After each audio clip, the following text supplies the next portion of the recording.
रीट परीक्षा को लेकर राज्य सरकार संवेदनशील है। परीक्षार्थियों को समय पर केंद्र पर पहुंचाने के लिए सरकार के निर्देश पर राजस्थान पथ परिवहन निगम ने रतनगढ़ से 4 अतिरिक्त बसें संचालित की है। बुकिंग प्रभारी करणी सिंह खीचड़ ने बताया कि चूरू की 3 एवं सरदारशहर डिपो की 1 बस रतनगढ़ से बीकानेर के लिए रीट अभ्यर्थियों को ले जाने के लिए संचालित की गई है। यदि यात्री भार अधिक होगा तो और भी बसें संचालित की जाएगी। वहीं परीक्षार्थियों की कम संख्या होने पर रूटीन की बस से वे निःशुल्क यात्रा कर सकते हैं। खीचड़ ने बताया कि आज करीब 500 परीक्षार्थी बीकानेर परीक्षा देने के लिए गए हैं। सरदारशहर डिपो से 1 गाड़ी एक्स्ट्रा भेजी गई है, तीन गाड़ी चूरू डिपो से एक्स्ट्रा भेजी गई है। विद्यार्थियों की संख्या और रेट गाड़ी एक्स्ट्रा बढ़ा ली जाती है। यदि 5-10 रूटों की गाड़ियों में चले जाते हैं, ये एक्स्ट्रा व्यवस्था की गई है। और अधिक वालों को अधिक ज़्यादा बुला ले जाते हैं, एक ही बुला 2 बुला लेते हैं, 3 बुला लेते हैं। आज लगभग 400-500 बच्चे यहाँ से मिले गए। तहसील मान लो ये चूरू जिले के विद्यार्थी उनका ज़्यादातर बीकानेर क्षेत्र है। रतनगढ़ के वार्ड संख्या 16 में शुक्रवार की रात उस समय बवाल मच गया जब रात के अंधेरे में 5G के टावर का निर्माण कार्य शुरू किया गया। इस दौरान मोहल्ले के लोग लामबंद हो गए तथा अपना विरोध जताते हुए पुलिस व नगर पालिका को सूचना दी। सूचना पर पालिका के सफाई निरीक्षक व पुलिस मौके पर पहुंचे तथा निर्माण कार्य को रुकवा दिया, तब जाकर माहौल शांत हुआ। मामले के अनुसार रतनगढ़ के वार्ड संख्या 16 में ऋणवा भवन के सामने एक लाइब्रेरी संचालित है।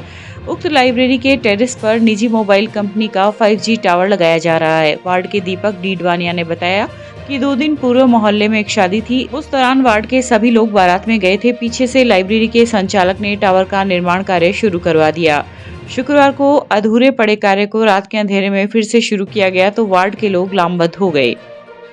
16 के अंदर अवैध टावर लग रहा है। हमने नगर पालिका में भी एप्लीकेशन दे दी है, एसडीएम साहब को भी दे दिया है। उसके बावजूद ये लोग रात को लगा रहे हैं और यहाँ बहुत पब्लिक इकट्ठी हो रही है और गाड़ियाँ वाड़ियाँ सब खड़ी रहती है। आने जाने वालों सबको परेशानी होती है और उनको बोलते हैं तो गाली गलौज करते हैं और कह के गए हम तो ऐसे लगाएंगे, देख लेना।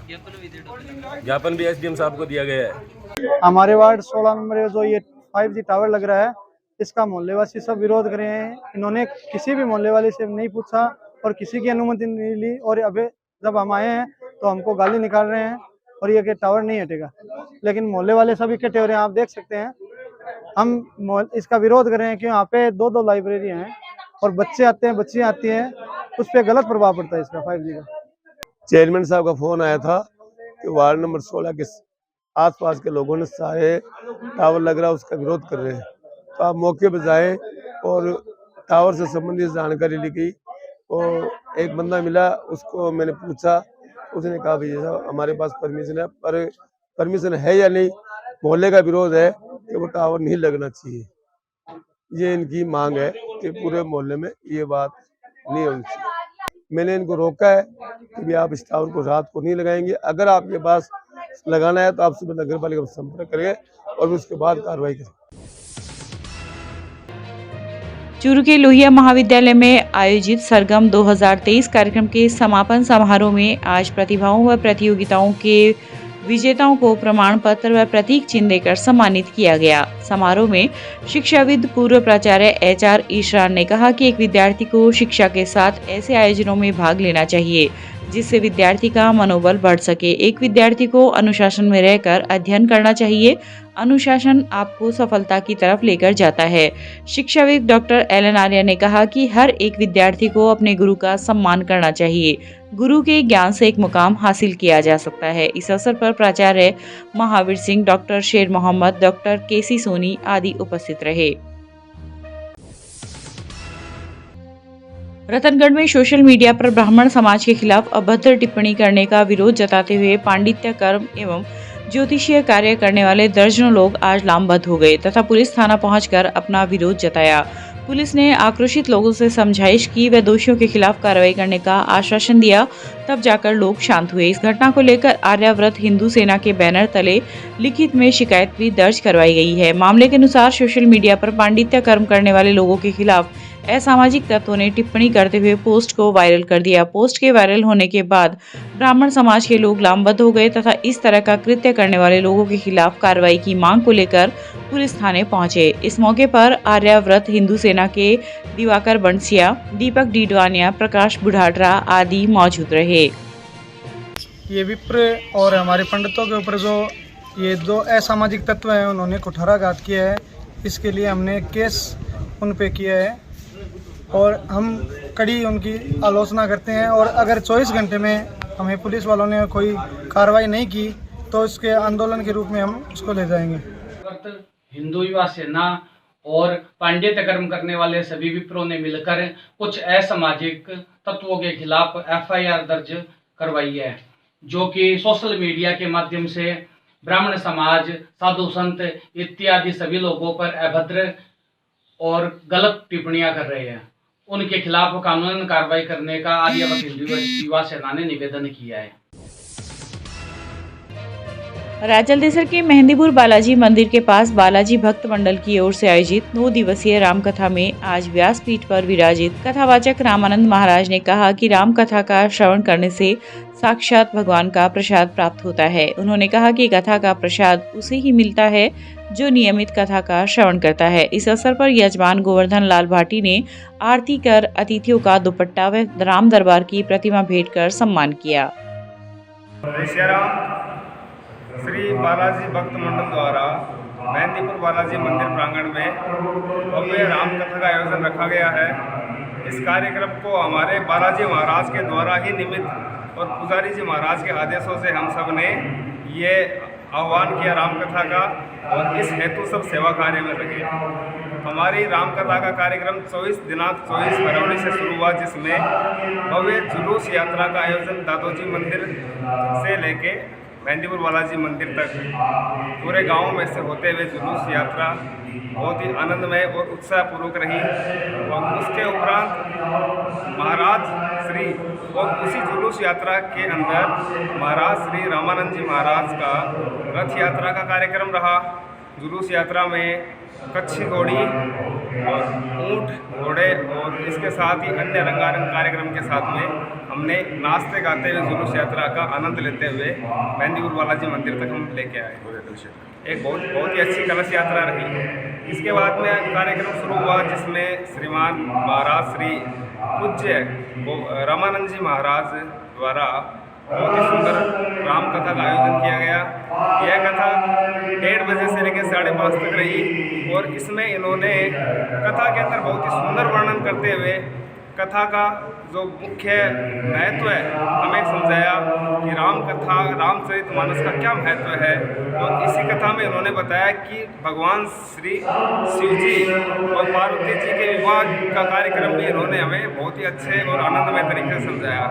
और उसके बाद में अगले दिन दिनांक 25 तारीख को आज कथा के दूसरे दिवस पे प्रभात फेरी का आयोजन सुबह 5 बजे शुरू हुआ, जिसमें सबसे पहले प्रार्थना 5 से 6 बजे तक परम पूज्य स्वामी जी श्री राम सुदास जी महाराज के प्रवचनों का रामानंद जी महाराज ने वर्णन किया और हमने सबको इसके बारे में महत्व को बताया। और उसके बाद में प्रभात फेरी सुबह 6 से 7 बजे तक प्रभात फेरी का आयोजन हुआ। और उसके बाद में जो कथा का समय है जो हमेशा रहेगा सुबह दोपहर में 1 बजे से लेकर शाम को 5 बजे तक प्रभात फेरी है। गांव घांगू के राजीव गांधी सेवा केंद्र में आज जय भारत गैस एजेंसी चूरू द्वारा प्रधानमंत्री LPG सुरक्षा पंचायत का आयोजन किया गया। सरपंच विमला देवी दर्जी ने बताया कि सुरक्षा एवं सावधानी के साथ रसोई गैस का उपयोग करना चाहिए, जिससे किसी भी प्रकार की जन धन की हानि ना हो। समाजसेवी महावीर नेहरा ने कहा कि वर्तमान समय में शहरों ही नहीं गांव और ढाणियों तक में घरेलू रसोई गैस का उपयोग हो रहा है। रसोई गैस के उपयोग में कई बार लापरवाही के कारण दुर्घटनाएं भी घटित हो रही है। रसोई गैस का सुरक्षित उपयोग ही हमारे घरों की खुशहाली को बरकरार रख पाएगा। इस अवसर पर ओम प्रकाश सैनी, परमेश्वर लाल दर्जी, लिपिक सत्य प्रकाश मीणा आदि उपस्थित रहे। आज ग्राम पंचायत घांगू में LPG सुरक्षा के बारे में लोगों को जानकारी दी गई। आज यहाँ पे LPG पंचायत का आयोजन किया गया, जहाँ पे बहुत सारे लोगों को इस LPG की सुरक्षा के बारे में बताया गया। और लोग यहाँ पे बहुत सारे इकट्ठे हैं।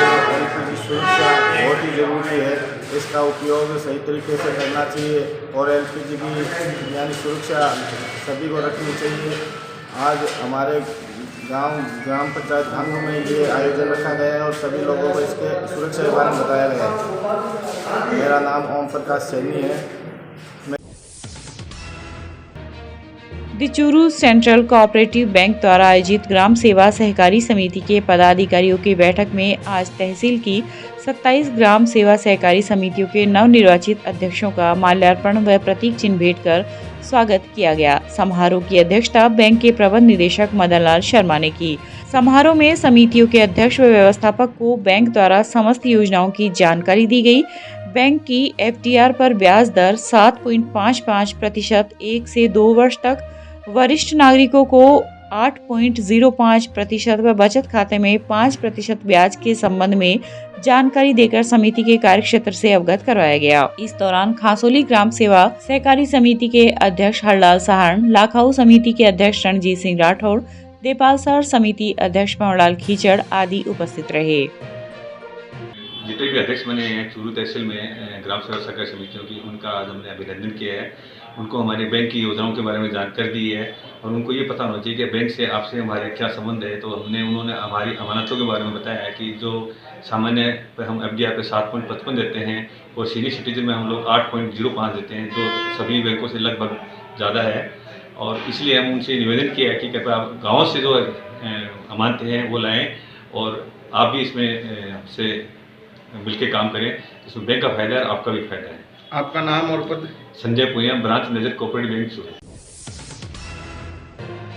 रतनगढ़ अखिल भारतीय कांग्रेस कमेटी एवं राजस्थान प्रदेश कांग्रेस कमेटी के द्वारा चलाए जा रहे अभियान हाथ से हाथ जोड़ो के तहत कांग्रेस नेता पूसाराम गोदारा ग्रामीण क्षेत्रों में जनसंपर्क कर सभाओं को संबोधित करेंगे। 1 मार्च से 4 मार्च तक चक रतनगढ़, कुम्हारों की ढाणी, लधासर, जालेऊ, TDR-सर, सांगासर, भीचरी सहित अनेक गाँवों में सभाओं का आयोजन कर राज्य सरकार की जन कल्याणकारी योजनाओं का प्रचार प्रसार करेंगे तथा लोगों के अभाव अभियोग सुनेंगे।